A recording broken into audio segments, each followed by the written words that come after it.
First of all, I'd like to thank Michael Cinco for pumayag na makabisita kami dito sa kanyang atelier.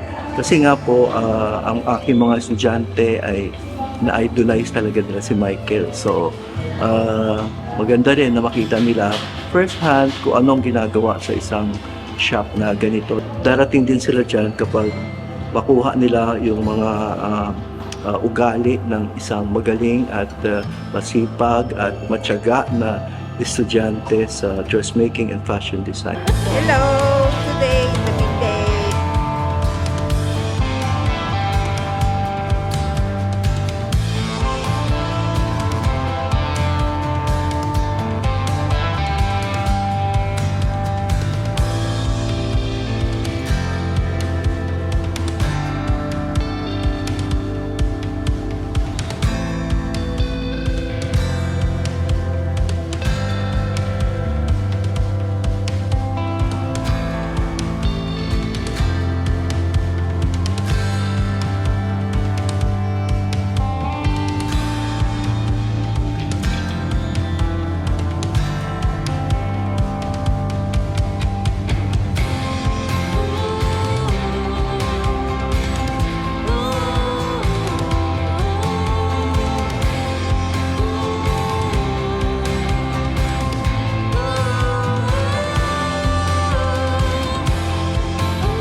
Good luck sa aking mga students. Ito na yung aming final trip at nawa ay magkita-kita tayo pagdating ng panahon at ako ang magkakat ng ribbon ng inyong mga shop.